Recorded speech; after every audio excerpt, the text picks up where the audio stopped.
Hello everyone, welcome to my channel. I am Gurleen and here I make learning simple, clear and interesting.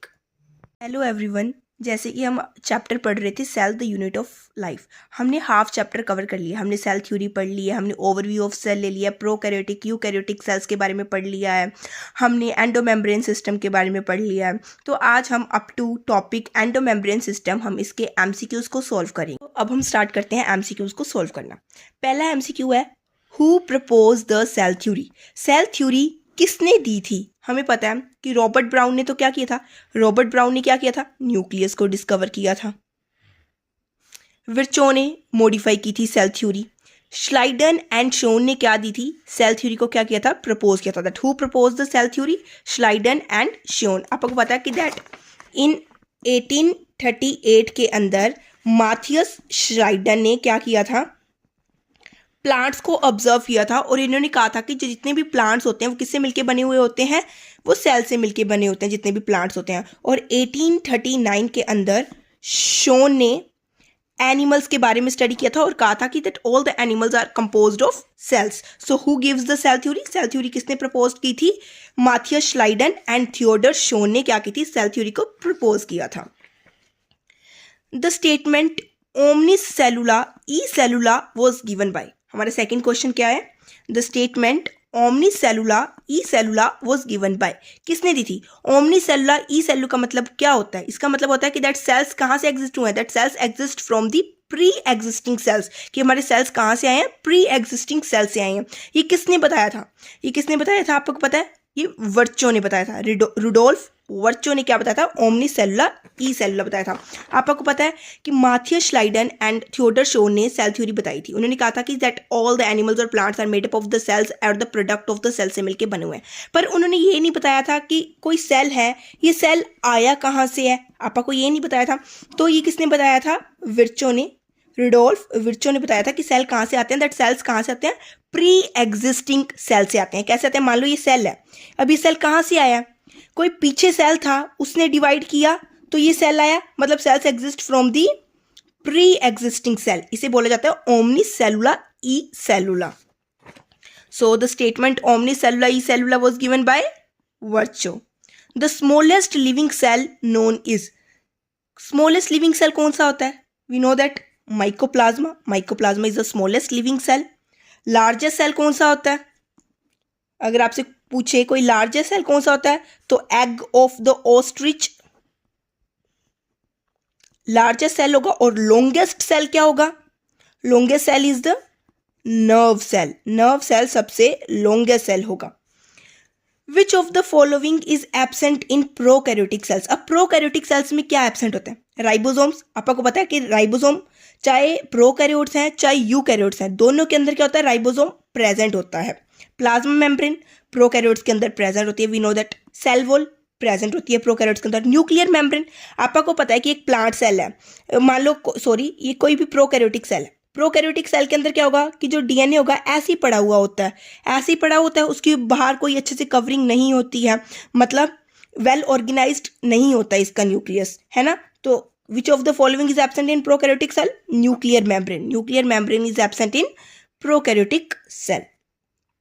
Genetic material in prokaryotes is present in, किसके अंदर present होता है? Nucleus के अंदर, nucleolus के अंदर, nucleoid या chromatin, nucleoid के अंदर प्रेजेंट होता है। किसी भी प्रोकैरियोटिक सेल का डीएनए ऐसे स्कैटर होता है, अपन ये बात की। और इस रीजन को क्या बोला जाता है? न्यूक्लियोइड बोला जाता है।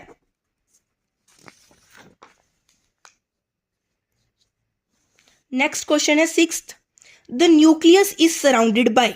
न्यूक्लियस किससे सराउंडेड होती है? Single membrane, double membrane, triple membrane और नो मेम्ब्रेन। आपको पता है न्यूक्लियस के बाहर क्या होती है, एक न्यूक्लियर मेम्ब्रेन होती है, तो it is double membrane structure होता है।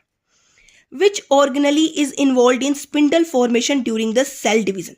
सेवंथ क्वेश्चन क्या है कि कौन सी ऑर्गेनली इन्वॉल्व होती है सेल डिवीजन के अंदर। आपको आपने एक पॉइंट पढ़ा था कि जो सेंट्रियोल होता है वो सिर्फ क्या होता है, एनिमल के अंदर ही प्रेजेंट होता है, एनिमल सेल के अंदर ही क्या होता है, प्रेजेंट होता है। और ये सेंट्रियोल किस में मदद करता है? सेल डिवीजन में मदद करता है। अपन ये पॉइंट पढ़ा था ना बुक के अंदर। तो which organelle is involve in the spindle formation during cell division? Centriole. According to fluid mosaic model, cell membrane is composed of, कि फ्लूइड मोज़ेक मॉडल के अकॉर्डिंग जो मेरी सेल मेम्ब्रेन है वो किससे मिलकर बनी हुई होती है। सबसे पहले बात करें कि फ्लूइड मोज़ेक मॉडल किसने दिया था, सिंगर एंड निकोलसन ने क्या दिया था, फ्लूइड मोज़ेक मॉडल दिया था। और कब दिया था, 1972 के अंदर दिया था। और इसके अकॉर्डिंग क्या था कि जो मेरी सेल मेम्ब्रेन होती है, आपको पता है किससे मिलके बनी होती थी, लिपिड की बाइलेयर से मिलके बनी हुई होती थी, है ना, जिसके अंदर एक पोलर हेड था, एक नॉन पोलर टेल थी, ये थी ना। और उसके अंदर क्या थे, प्रोटीन्स थे।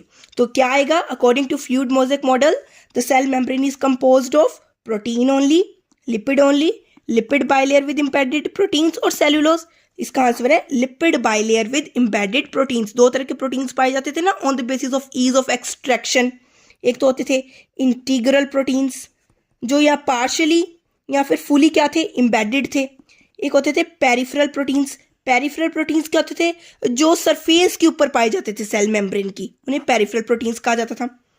विच movement of molecules require ATP, कौन से मॉलिक्यूल्स के मूवमेंट को एटीपी की जरूरत होती है। आपको पता है एक होती है पैसिव डिफ्यूजन, एक होती है ऑस्मोसिस, एक होती है फैसिलिटेटेड डिफ्यूजन, एक होती है एक्टिव ट्रांसपोर्ट। डिफ्यूजन के अंदर सिंपल होता है, कोई भी मॉलिक्यूल ने जाना होता है वो higher concentration to lower concentration जाता है, मतलब अलोंग द कंसंट्रेशन ग्रेडियंट जाता है। वाटर की मूवमेंट ऑस्मोसिस में ऐसी होती है। फैसिलिटेटेड डिफ्यूजन के अंदर क्या होता है, इसके अंदर एक प्रोटीन कैरियर की जरूरत होती है, एक इसके अंदर प्रोटीन कैरियर की जरूरत होती है कि वो कोई बाहर से मॉलिक्यूल को पकड़े और अंदर लेके जाए, पर इसमें एनर्जी की रिक्वायरमेंट नहीं होती है फैसिलिटेटेड के अंदर। जब आप एक्टिव ट्रांसपोर्ट की बात करते हैं तो एक्टिव ट्रांसपोर्ट के अंदर आपका कोई भी मॉलिक्यूल अंदर जाएगा तो उसके अंदर क्या होती है, एनर्जी की रिक्वायरमेंट होती है, मतलब एटीपी यूज होता है। और ये कैसे चलता है, अगेंस्ट द कंसंट्रेशन ग्रेडियंट चलता है, मतलब लो टू हाई कंसंट्रेशन चलता है। So which movement of molecules require ATP, active transport.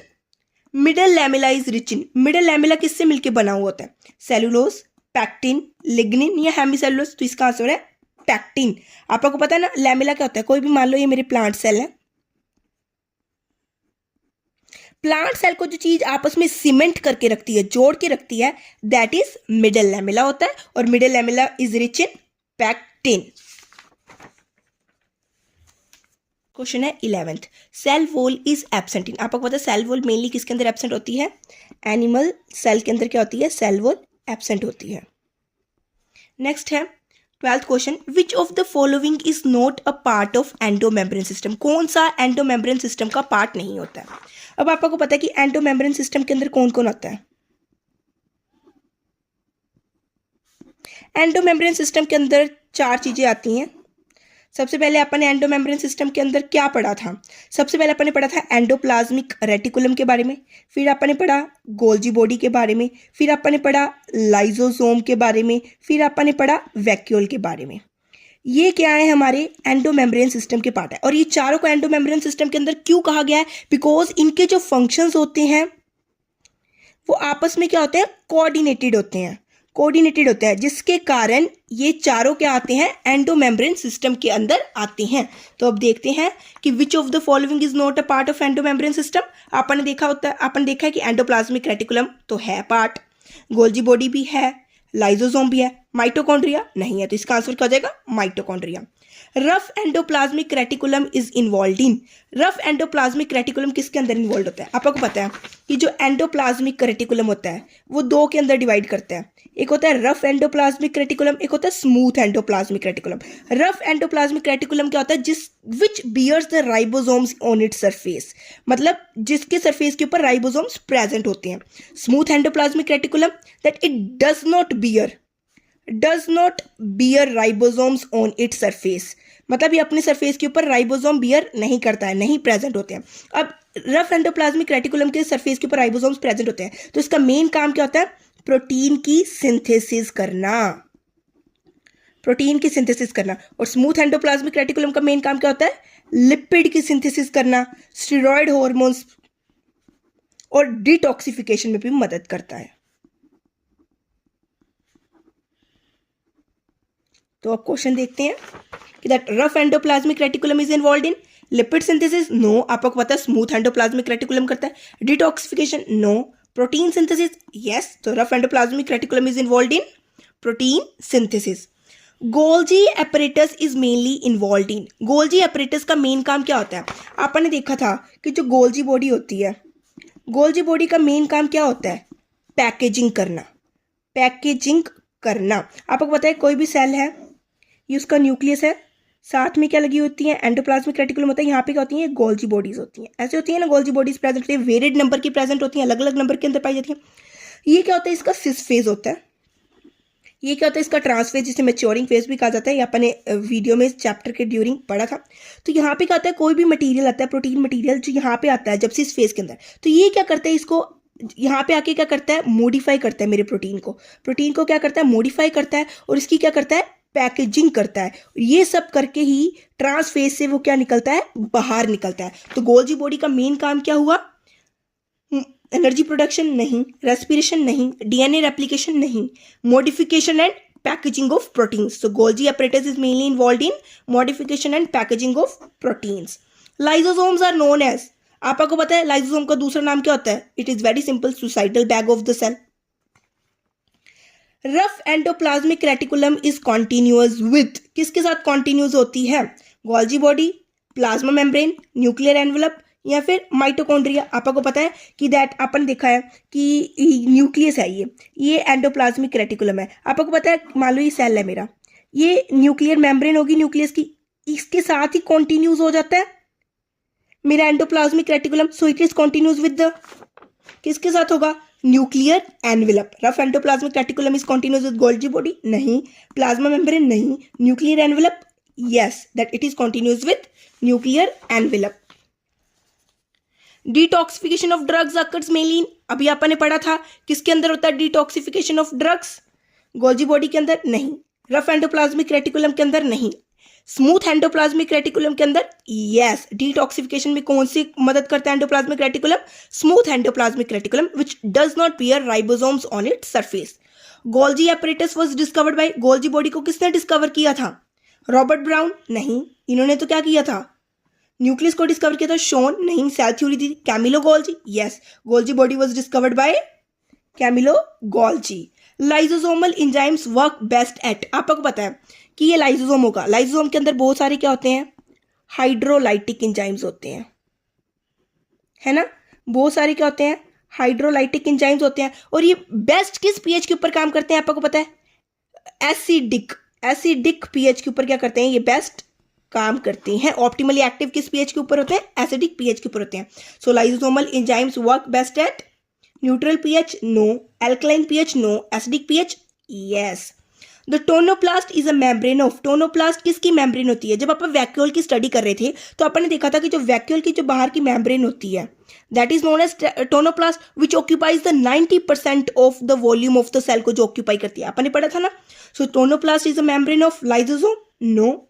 Endoplasmic reticulum, no. Golgi body, no. Vacuole, yes. Last question is which organelle modifies the proteins by glycosylation, कौन सी करती है modify? आपने जब अपनी Golgi body पढ़ा था तो आपने दो चीजें देखी थी। जब मेरा प्रोटीन प्लस ग्लूकोज बनता है तो क्या बनता था? ग्लाइकोप्रोटीन्स बनते थे। इस प्रोसेस को क्या बोला जाता था? ग्लाइकोसाइलेशन बोला जाता था, है ना। लेकिन जब लिपिड प्लस ग्लूकोज था तब क्या बनता था? तब ग्लाइकोलिपिड बनता है। और इस प्रोसेस को क्या बोला जाता है? ग्लाइकोसाइडेशन। और जब आपने गोल्जी बॉडी को पढ़ रहे थे तो उसमें लास्ट लाइन पढ़ी थी कि that it is the important site for the formation of glycoproteins and the glycolipids, मतलब ग्लाइकोसाइलेशन एंड ग्लाइकोसाइडेशन। तो इसका करेक्ट आंसर क्या होगा? That which organelle modifies the proteins by glycosylation? Rough endoplasmic reticulum, no. Golgi apparatus, yes. Smooth endoplasmic reticulum नहीं करता modify, lysosome नहीं करता modify. सो आज के लिए इतने ही एमसीक्यूज हैं। हमारे एंडोमेम्ब्रेन सिस्टम तक mostly important MCQs on the basis of NEET cover हो चुके हैं। तो हम नेक्स्ट टॉपिक कल से स्टार्ट करेंगे, हमारा माइटोकॉन्ड्रिया कल पढ़ेंगे। कल मैं आपको समझाऊंगी। आज के लिए इतना ही, थैंक यू। अगर आपको कोई भी डाउट हो तो कमेंट सेक्शन में टाइप करके मुझसे पूछ सकते हैं। प्लीज़ अगर आपको मेरी वीडियो पसंद आई तो लाइक एंड सब्सक्राइब करें मेरे चैनल को। Thank you everyone.